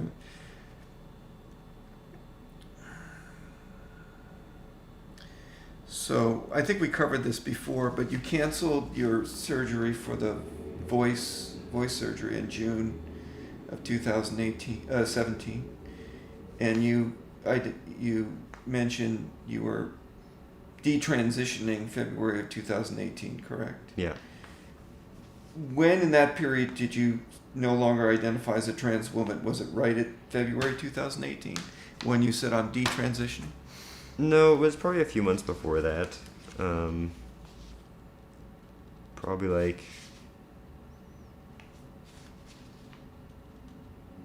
it's hard, like it was a pretty gradual thing. Like for a period of time I considered myself a gender critical trans woman. So basically at that point I was like, I am a man, or I am a male, but I'm like taking hormones, and I need to be able to describe that in some way, because I can't just say like I'm a man. Like, were you kind of making enemies in the trans community for presenting as female, taking hormones, and yet saying that this is all BS and this is all, you're not a woman, I mean, I wasn't really vocal, but like I didn't really know. Again, I wasn't part of the trans community, right? But like I knew that would have caused issues if I were to say something like that. Like I was very aware that I was being controversial. You anticipate there would have been blowback to have those opinions. Okay. And then I guess like in November or December of 2017 is when I was like, I'm not a trans woman. Like I'm just a man who like has long hair and wears makeup and women's clothing. Like, were you kind of gender fluid or non-binary, or did you have any of those identities at that point? I guess like how I worded it to people was like, by someone who buys into gender theory would classify me as non-binary, but I don't believe in that, so I'm just a man. Mm-hmm. So it's kind of like, having my cake and eating it too. Right. What were, during this period, like December, when you were kind of coming off that gender transition identity, and February, what were your relationships with, like it was a daughter, right? You have a daughter? Yeah. How did the relationship with your daughter change? What happened? Well, I can't say it changed. You tell me. Did your relationship at all change with your daughter and I wouldn't say it, parents, friends? I wouldn't say it really changed. It was definitely, like for my daughter, it definitely didn't change at all. Like I've been primarily a single parent. Like her mother is involved, but not as much as I am. I have her like 5 to 6 days a week, and her mother has her on the weekends. Right. And for a long time during my transition, I had my daughter full time for like months on end without her seeing her mother, or like her mother would come for a few hours kind of thing. Mm-hmm. So like we've always had a very close, very strong relationship, me and my daughter, and that never really changed. And she always kind of just like... Did she just roll with the punches? Yeah, and you would basically. Roll with the changes that were going on with you? Yeah, like, the identity changes. I was dad at one point, and then I was like, don't call me dad anymore, call me Aisha, because I didn't feel like I was a mom either, so I was like, just call me Aisha, my name. And then she did that, and then I was kind of just like, hey, I'm not a girl anymore, I'm a boy again. And like I had to correct, like she still used she for me a lot, so I had to like slowly correct that out of her, but like, it was... she didn't have a problem with it. I think she was... Did she get relief that she didn't have to call you she and use she, her anymore? I think probably. I think she has a lot of... Like, I'm what I consider to be pro-social, which is like I care a lot about what other people think. It's like the opposite of anti-social. And I think she has inherited a lot of that from me. She's very much like cares what other people think. So I think she was relieved that she didn't have to like tell people at school that like her dad is a girl, and like she could call me, like she still calls me Aisha for the most part, but if she's at school she'll call me dad because like that's what her friends call their parents, and like So probably she did have a lot less trouble with classmates when she could go to her friends and say, my dad's a regular dad now. yeah, Probably. I think so, yeah. You know, maybe you're discounting that a bit. Maybe there's more there than you really realize. Yeah, like obviously I don't know what happened at school and stuff. Right. I know that, like again, it's hard to really say because I never really directly spoke to anyone about it. But it seemed like I grew up in a very conservative, like Winnipeg is already conservative. I grew up in a specifically conservative area, and that's where I still live with my daughter. And I think a lot of the kids had no problem with me, but the parents felt weird about me, like wouldn't let kids come through our house, like things like that, because like. Did you detect any prejudice from these other parents when you were identifying as a transitioning or trans woman? I mean, I think people were uncomfortable with the idea of their kids coming to my house. Right. Like, they had no problem with my daughter going to their house, but, like, they Right. were hesitant to have their child be in the same house as me. Did you notice a difference or did it kind of stay that way even after you It did for, like, a while. Probably, like, until the next, like, the school year started, because there was that summer break, then it came Right. back, and There's it's that almost like I'm a different, like, you know, I'm a new person now, like. Yeah. But yeah, for a few months afterwards, it was still weird, and I kind of had a bit of animosity and like bitterness because like, well, I'm normal now. I'm a guy now. Like, what's your problem with me now? Like, but obviously it takes some getting used to, and it's kind of weird for someone to go back and forth. Like, it's not that really seen, or maybe people are suspicious because you've done it once. That, you know. Yeah. I mean, they don't know what they don't know. Right? Yeah, that's true. So maybe they fear what they don't know, or they're not comfortable with what they don't know. And what then about, the rest. sorry, what about your relationship with you didn't have a relationship still with your father, I presume, because you didn't when you started transitioning in 2015. Yeah, my relationship with my father is tenuous because he has mental illness and dementia and a bunch of stuff wrong with him. So like, I kind of talked to him throughout my transition and afterwards, and like basically when I told him I'm transitioning, he was like okay, and when I told him I'm detransitioning, like he was like okay, but he's not really capable of having like a real conversation about anything. So there's so yeah, he's not able to appreciate what that means. Yeah. What about your mom? Your mom sounds like she's more with it. Yeah. I think a lot of people were kind of like more hesitant to be supportive of the detransition than the transition in the first place. Like I had a lot of people being like, you know, oh, well, make sure like this is what you want to do, and like, you know, are you sure you're doing this for the right reasons? Because I was very vocal about like, you know, I don't believe in the gender theory anymore, and like I'm gender critical, and they're kind of like, oh, maybe you shouldn't like be online so much, and maybe you shouldn't talk to these people as much. And So you think she was looking out for your best interest? Yeah. While she had you in an agreeable frame of mind. Yeah. I mean, at the end, right? When you were Right. detransitioning, she had you more in an agreeable frame of mind. Yeah, like I think people were worried. Why am I doing this? Like, because I spent like years and years like being trans and like correcting everyone on my name and like pronouns and stuff. And that's a significant period from December 14 Yeah, it was almost 3 through years. Or no, it was a to little over 3 years. February of 2018. That's 3 years Yeah. at least. So it would be fair to say your transition was more or less 3 years long. Yeah. Right? So yeah, they were a bit like, Yeah. you know, So make sure this is the right choice this time. Was your I guess your mother welcomed the news that you were identifying as a male again. Well, no, that's what I'm saying. Is everyone was kind of like, you know, like make sure this is what you really want to do. Like, Oh, come back. yeah, You mean make sure you want to detransition. yeah, The change was difficult, more so than. for sure. Like they immediately said change, but when I said I'm detransitioning, everyone was like, why? Like, and then when I told, did you tell them what? well, yeah, and when I told them, they were kind of like, well, like maybe you shouldn't talk to these people so much, and like maybe you should really think about this, and like, because I was really Sorry, I back up a second. Talk to who? Oh, at that point in time, I was talking to a lot of gender critical feminists. Oh, okay. And reading a lot of that kind of literature, like radical feminist Right. kind of stuff. Right. And I guess they kind of thought like I was being brainwashed into the decision. Mm. Although Because gender critical is, it's more in harmony with a healthy decision.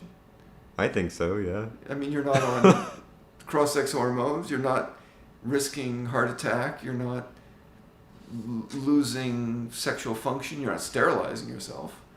I mean, I assume you value being fertile as opposed to being sterile. Well, I mean, I've had a vasectomy, but... Okay, well, Yeah. then I guess you've propagated, gotten that out of the way, right? But yeah, I guess, like, I think the reason, too, that they were a little bit hesitant is because I was always, like, depressed and, like, kind of, like, isolated and lonely growing up. And, like, I don't necessarily know... I can't say how much transitioning played a role, but, like, I kind of, like, broke out of my shell a bit, and, like, I was living... Like, aside from the hormones, I was living, like, a healthier life as a trans person. So they were kind of like, do you really want to go back to, like... You know, like... Did you go back to that? Did you go back No, to... like, I think I'm You're healthier. kind of out of your shell now? Yeah, like, I'm healthier and happier than ever now, I think. But I think they were worried that it might cause a downward spiral kind of thing. Like, going back to being a drug addict and going back to, like... Right. Yeah. I remember when you had issues with drug dependency, and they didn't want that to kick up again. Right? Yeah. And, with drug dependency, what drugs are we talking about? Like, were you I used... a consistent user of a drug before transition? Well, before transition and throughout transition, I smoked a lot of marijuana, which again, some people argue whether or not that's addictive. I believe I was heavily addicted to it. I also experimented a lot with MDMA and a drug called ketamine, which is not so well known, but that was like my drug of choice, I guess you could say, was ketamine. Mm-hmm. What did that do for you? I'm not familiar with it. It's a dissociative drug. It's used in anesthesia sometimes. It kind of... The only way I can kind of describe it is like being... Like, it's like a mixture between watching a movie and being in a movie. Like, you kind of walk around... Like, I liked going out in public on it. And it was kind of like when you're walking around, the other people are kind of just like extras or like props and like... So you're watching, I think you mentioned you're watching a movie of yourself. Essentially, yeah. And it's like nothing feels like really real except for you. Okay. So And then your drug use didn't change before, during, and after transition. It didn't. Well, I stopped using hard drugs. And then also I like... When you detransitioned? When I started transitioning, or before I started transitioning. So just before so when you started transitioning, you kind of let that go. Yeah. And then even the marijuana, I didn't need to smoke it as much. I still smoked every day, but I smoked much less. And I even went through periods of trying to quit multiple times while transitioning. Mm-hmm. So I guess in some ways, transitioning took your mind off that. Yeah, definitely. Because I guess like the reason I was addicted to ketamine is because like it helped me feel like something other than myself, which I didn't like. Like I didn't like myself. Mm-hmm. And then like hormones made me become someone that I did like. So I didn't feel the need to escape it because I now liked myself. So when you were transitioning, you kind of felt like you were the center of attention, and that was satisfied. You didn't need something to compensate for that. Yeah, I mean, I don't know if that's necessarily why I liked it, but yeah, I liked being a trans person. I liked myself as a trans person. Well, when you detransitioned, you didn't revert back to... I guess I can see now where your mother would be kind of concerned, but you didn't get back into hard drugs when you did treat... Is that fair? I mean, I've relapsed a few times since, and like, I guess ironically it did line up with my detransition. Like I relapsed and then detransitioned, and then like ever since then, even up until recently, like regularly go very long periods without drugs, like 6 months, 8 months, but then like I'll relapse for like a few weeks or a week, and So you struggle, but less yeah, much than less. before your transition. Right, yeah. I guess now I see it, like before my transition, I did a lot of drugs, but I didn't really see it as a problem. Like through transition and after transition, I now see like I have an addictive personality, and like I've been addicted to drugs, and I see myself as a drug addict. Like I go to NA and AA, and Mm-hmm. so like I Oh, don't. you go to AA? I do, yeah. And I guess you have a story to share with a group? Yeah, I mean I've never like done a full like speaker meeting or anything, but like I share at the meetings. Do you find that helps? Yeah, it did. It kind of helped me too at the detransition thing, because like in the beginning, it was almost like I was like coming off of estrogen, like it was like a drug thing, and like it was like I was trying to come to terms with like as they say in AA and NA, like living life on life's terms, and like a lot of that resonated with me as someone who like didn't want to be on drugs. Mm-hmm. And that was the same thing as far as transitioning. Yeah. That you were kind of coming off transitioning. Yeah. In a sense, it's almost like transitioning is a drug. For sure. Yeah, definitely. Mm-hmm. I wanna touch on the early part, and I think you mentioned it. You said your earliest memories of being, I guess, when you were 8 years old. You were in grade 2, and you started thinking about you prefer to be a girl. Yeah. Right. Did you feel euphoric about that thought? Was there any euphoria when you thought about the prospect of being a girl? I can't remember back that far, but I would say it was like a little upsetting, because like I knew. I mean, especially back then, like I didn't know what a trans person was, so like I knew that it wasn't possible. So it's kind of like it was sad, because I knew I was stuck being something that I didn't want to be. Well, you knew enough to know that it wasn't. You couldn't take a pill and be a girl. I mean, it wasn't that. You must have known something.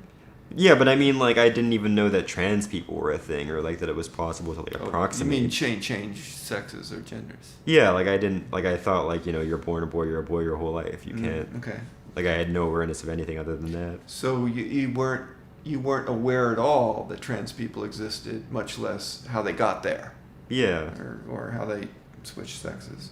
So it was kind of distressing to me, because it's like, well, I'm stuck being this thing I don't want to be. There's nothing I could do about it. So this was second grade. You were advanced, so it would have been 88 plus 7 years is 1995. That sounds about right, yeah.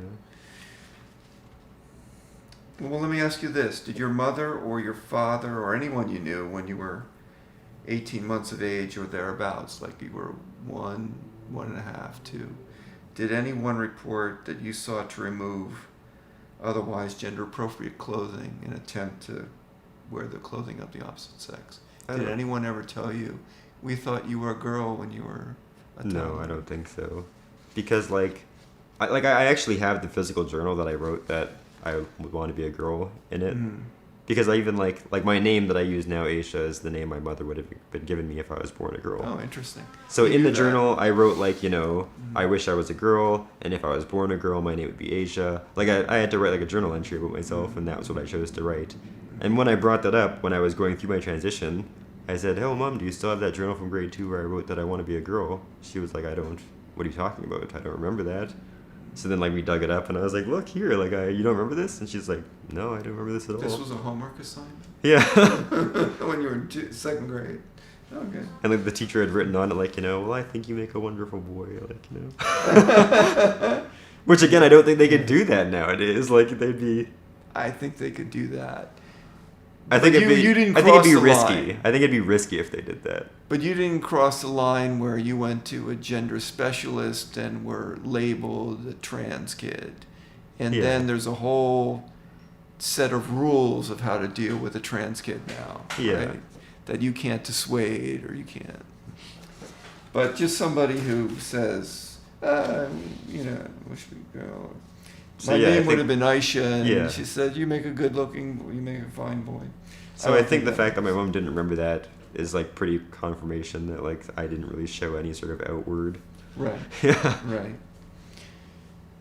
Because I was like, kind of like, how could you forget that? That seems like such a instrumental part of my life to me. Because like I grew up my whole life like wanting this, but like it didn't register to you. Like, not that I blame her on anyway. Like I don't imagine why it would. I'm going to get into just a few questions about dealing with enjoyment of life. Can you recite any events prior to committing to a gender transition that stand out? Like, did you have any moments like, other than, drug use, because that's somewhat artificial? Can you recite any events that spring to mind just prior to transition that were really like euphoria? memorable parts of your life that were happy moments? Happy ones? I don't know.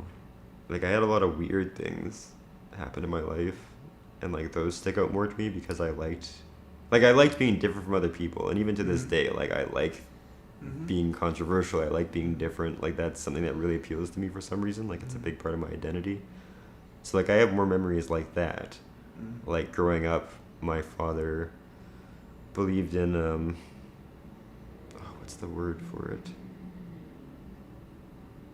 Basically, he believed in like healing people, like with your mind and like alien technology, and like he believed that he had powers of like divining, like he could read people's minds, and I like it sounds so crazy, but he was, at least when I was younger, and not just to me but to other people too, he was very, very convincing, and he used to charge people like $200 an hour just to speak to him on the phone, let alone for him to actually heal And them. people would pay for this. Yeah. 100%.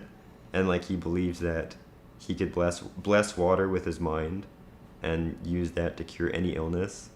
And I saw lots of confirmation of this. And again, like I've since read about the placebo effect, and I think that's what a lot of it was. But like for example, I saw him give this blessed water to someone who was HIV positive, and they went from being HIV positive to undetectable just taking this water that he blessed. Wow. So like I believed that my dad was like, so that was confirmation that there was something to it. Like I believe my dad was like this magical like, person who could do these crazy things. Like a Jedi Knight or Yeah, something. kind of. And like he lived in New York City, and he was a personal trainer on the side, and like, like he was a really like larger than life kind of character. Right. And like I believed that me and him had like a relationship, like a romantic relationship in a past life, and like we just believed all these like really out there things, and That's like kind of Scientology like. Yeah. Have you studied Scientology, or you're familiar? I've formally studied Scientology. Oh really? Okay. Yeah. I know something about it, and there is a belief in people have past lives, is there? Oh yeah, for sure.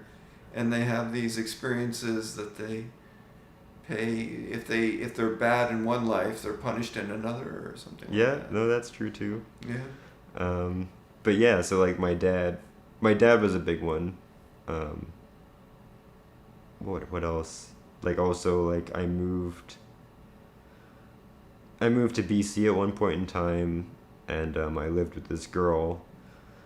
And right before I moved there, she admitted that she had severe agoraphobia, and she hadn't left the house in 3 years for any reason. And like she didn't tell me that until like I was about to get on the plane. And before that, she was like, "Oh, I'll meet you at the airport. Like we'll hang out." And like then it's like, "Hey, I have to tell you something. I actually haven't left my house in 3 years, and I have severe germophobia. I have to wash my hands like 50 times a day." And like I slowly helped her get better to the point where she could leave her house. Eventually, she even moved to Winnipeg, where I live, and like she got a job, and like at this point in time now she's like a mother, and like she has a kid, not with me but with someone else, and like she's like a normal person, and I take responsibility for that. Like I helped her get better, and yeah, like I have a lot of really weird specific stories like that. Like I could go on and on, but like those are just two big examples. Well, let's go on to. Do you have any of these events that are happy memories after committing to a gender transition that stand out, like from December 2014, when I think it was December 2014, yeah, when you were committed to a gender transition until the point where you booked surgery for your voice? Do you have anything that kind of stands out? I mean, they're primarily like sexual things, I guess. Like, the first time I slept with a man is when I was trans, and Was that the first time you gave a man oral sex as well? no, but it was like the first time I had actual intercourse, like a man having sex with me. Mm-hmm. Did it feel wonderful? It felt god awful. Oh, okay. So it was a negative experience. Like the thing is, I really, really wanted to like it, and I tried it more than once. I tried it like 5 or 6 times. Did you associate that with being trans female?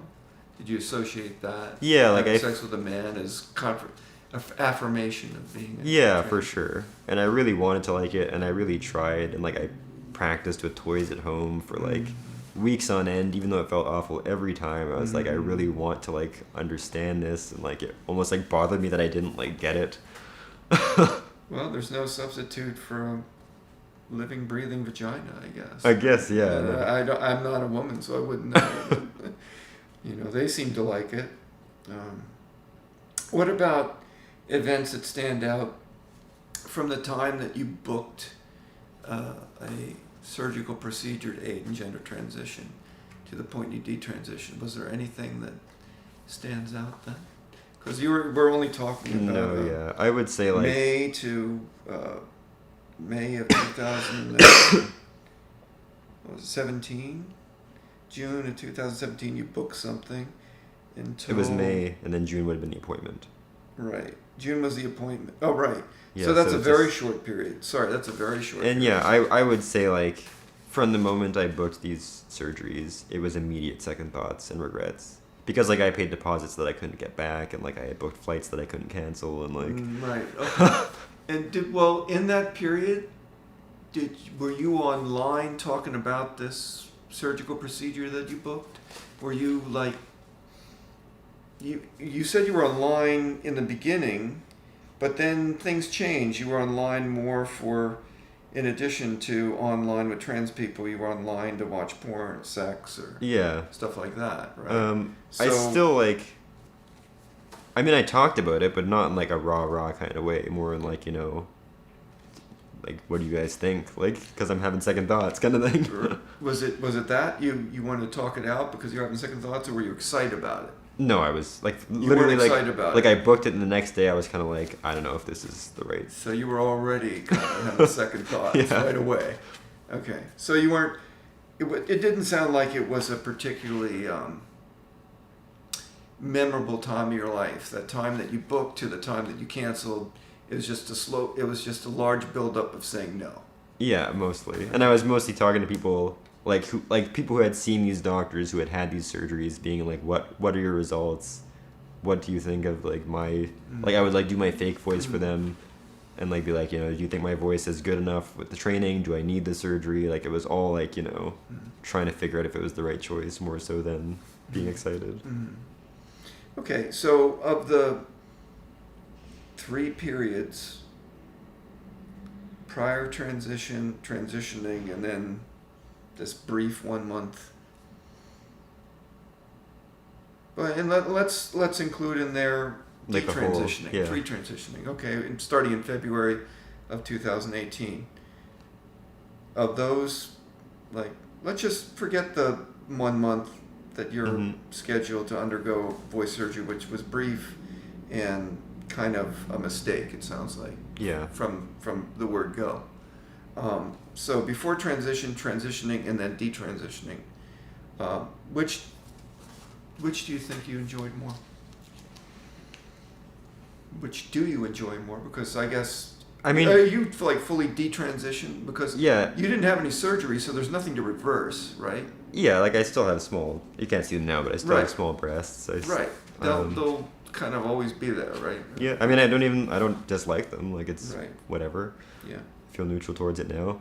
Right. But I would say at this point now, I enjoy being detransitioned more than anything. Definitely more than pre-transition, because now I've had, again, like it's the whole being different thing. Now I've had this experience that not a lot of people have had. So I like that I went through it. Like I don't regret it. I actually like that I had the experience of being transgender for a while. But like comparing, if I had to compare being transgender and like the immediate detransition, I would say I got more enjoyment out of being transgender, just because the initial detransition was kind of like, I don't know if I can actually be okay with this. So like until I knew I was okay with it, it was like a very like, you know, I don't know how much, like as my facial hair started slowly growing back and stuff, I was like, man, I don't know, like I don't know if I can be okay with this. Right. So you're having second thoughts about detransitioning. Yeah, like I kind of had to like really like white knuckle through it at the beginning. So like, it sounds like you had more fun when you were transitioning, when in the first year, perhaps. yeah, probably that's, well, maybe not the first, like when it, like from the period where I met my girlfriend, like, you know, we really had a, Right. like it was a great relationship. Like Right. it was like mostly a sexual fetishy relationship, but it was great. Like, you know, Right. we had a lot of fun. So it sounds like you kind of had a larger than life, lot of attention to you. Some of it negative. You say it was all negative. I don't believe it was all negative. I mean, I guess, like, I wasn't really thinking about the online thing. If I count the online thing, then yeah, that was extremely positive. Like, I was Right. getting hit on Right. constantly all day, every day. Like, It sounds like, and when you detransition, it kind of, the air went out of the tire, kind of Yeah. thing. You feel kind of smaller when you detransition. I mean, at that point, like, the person that I cheated on that girlfriend with, I'm still in a relationship with now. Oh, okay. And, like, we actually got married last year. And Oh, good. so it's kind of like when I met her, I didn't really care about all that stuff anymore. Like, I was just invested in this person. And it was, like, a person that I had history with. And it was someone that I didn't expect for them to ever talk to me again. So they it was did. kind of like She something did. that I was hoping for my whole life, and it finally like happened, and I had a chance to be with this person, and it was like I didn't care about anything else anymore. So sounds like things are better now. 100%. Like, yeah, that's what I'm saying. Like, now at this point, I'm really happy. Like, I'm happier than I've ever been. Post detransition. But the initial detransition was rough, for sure. Right. You feel like you were going through withdrawals when you were Kind of, detransitioning? yeah. Like you were kind of feeling antsy that you want to get back into it. It was more like at that point I didn't really like being trans, because like I really agree to gender critical like theory and like the stuff I was reading. So it was like a real internal conflict of like, you know, I like being this way, but I don't believe in it, and I believe that it's harmful for like actual females, and like so it was kind of like this weird internal struggle of like, you know, I wish I could be this way and not hurt women. Do you think, it sounds like, you know, you think of your relationship now versus the woman you were with when you were transitioning. You couldn't have interchanged them, because it sounds like the woman that you're with now likes you for who you are. Yeah. I didn't get the feeling she would want you that way when you were transitioning. Is that true? I mean, I think she would have been okay with me being either way kind of thing. But my last relationship, like when I told her I was thinking about detransitioning, she was the one who was the most like, you know, you need to stop talking to these people. They're brainwashing you. It's the wrong gender critical Yeah, people, like she basically said detransitioning is the wrong choice. Like, you are transgender. You need to stay transgender. You're going to be miserable if you're not transgender. Like, she didn't agree with it. Like, she didn't agree with me detransitioning or even questioning it. She was trying to pull you back into that life, or get you focused on that life cycle. It's lifestyle. Yeah. Right. And the woman you're with now, Like, she met me as a trans person too, and she was totally fine with that. And when I detransitioned, she was fine with that too. to what degree though? To what degree was she okay with you as a trans person? Would she have been okay if you sought SRS? Or gender Probably reassignment? Probably not, no. She's a detransitioned woman herself. Or, like, she's a detransitioned... She was Female going to male? FTM, yeah. Oh, okay. So she has all that experience you do. yeah, she went through it. Like, she was 14 to 17. That was her 3-year period where she was FTM. Oh, wow. And then... So, yeah, she was kind of like... Like, she never explicitly told me this until after I decided to detransition. But she kind of, like, she told me a lot about her detransition. and like was basically trying to like imply to me that like you're like this isn't gonna work long term for you kind of thing like Right. Right. Well, I Like, guess you but she could never appreciate actively- everything you were going through yeah through a detransition, and although you didn't have much detransition, it was just feelings, right? It was just like Right. withdrawals that you were. So she tried to encourage me to detransition, but she never explicitly said, I think you should detransition or anything. And then when I finally was like, I think I'm going to do it, she was like, yeah, cool. Like, So you're both you and your girlfriend, sorry, your wife, right? You're married. yeah. You're both detransition trans people, Yeah. comfortably detransition trans people. Do you, like, if you had to make an analogy to being alcoholics, you're both on the wagon, Yeah. right? and do you support each other staying on the wagon? Do you ever, or Oh, I think if I came out as a trans person, she would, like, if I decided I was going to retransition, she would leave me. Like, 100%, she would leave me immediately. right? So she wouldn't like to see you fall off the wagon.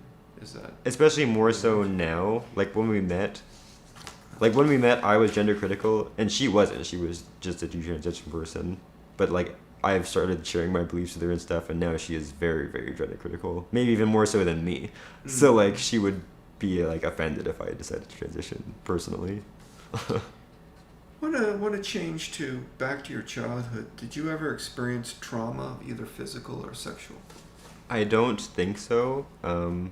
My memory is, I wouldn't say I have a poor memory.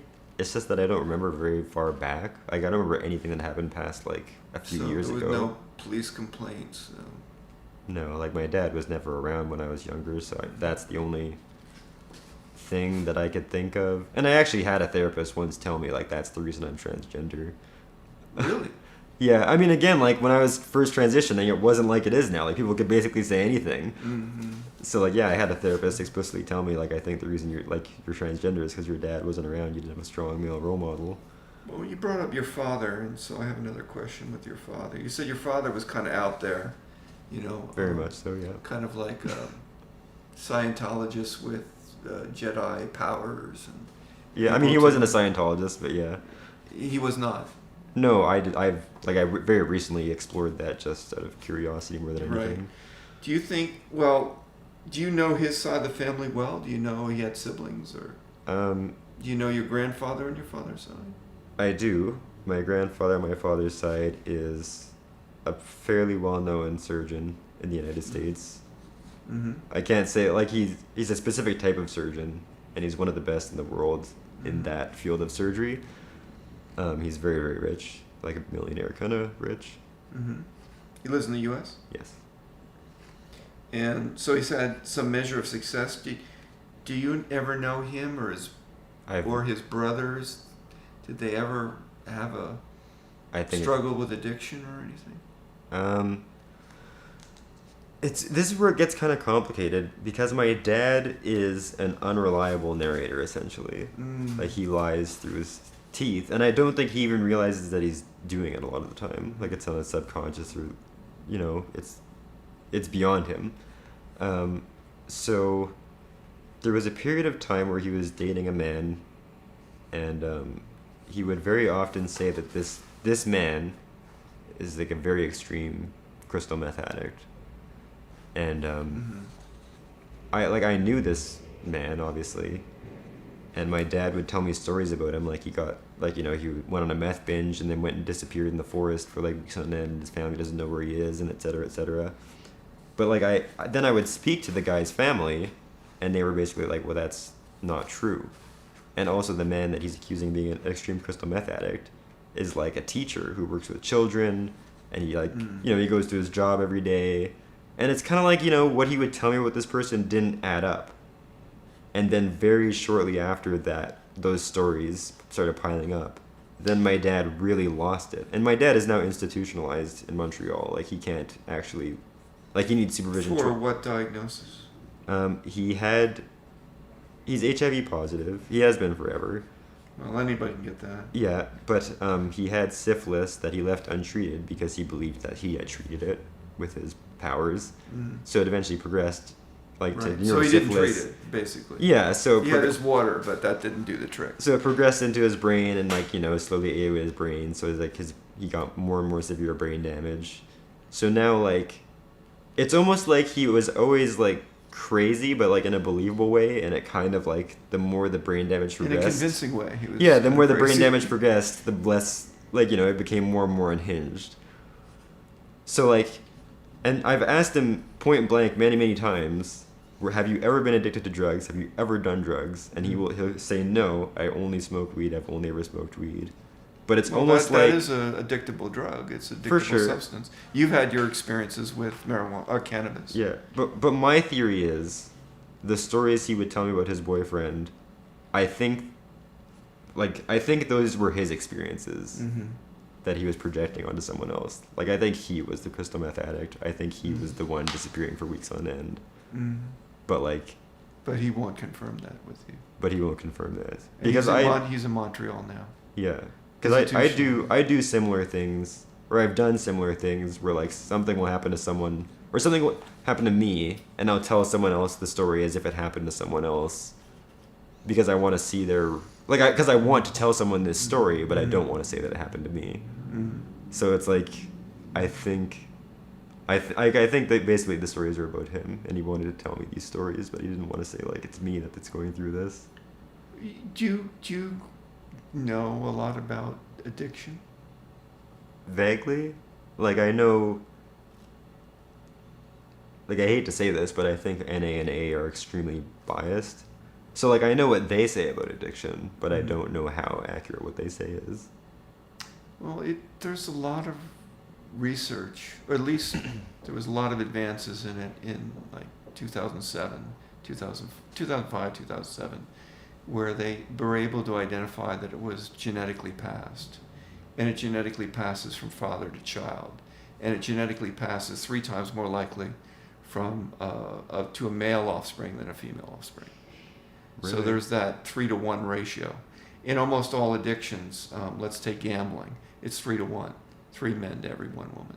Oh wow. And sex addiction is 3-to-1 too. In fact, study that I read, it was 2.8. In gambling addiction is 2.8 to 1. Sex addiction is largely thought to be 3-to-1. 3 I mean, males have it to 1 woman. He definitely, I would say he fit the bill. I don't think he described himself that way, but he had like Yeah. hundreds of sexual partners, Yeah. like a different woman each day kind of thing. Man, woman, like, But you mentioned your background as having some struggles with addiction, less so now than earlier, obviously. Yeah.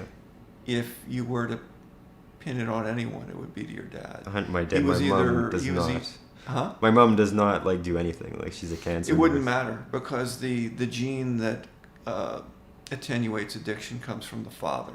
Oh, Comes okay. from your father's side. So your mother could be absent or could be an addict, but it wouldn't pass to her children.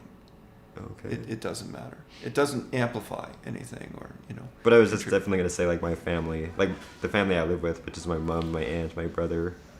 They're all very like they barely even drink. Like they never even have touched a cigarette. Like they just they're very quiet. Well, this is kind of beyond the interview because it's not about you anymore.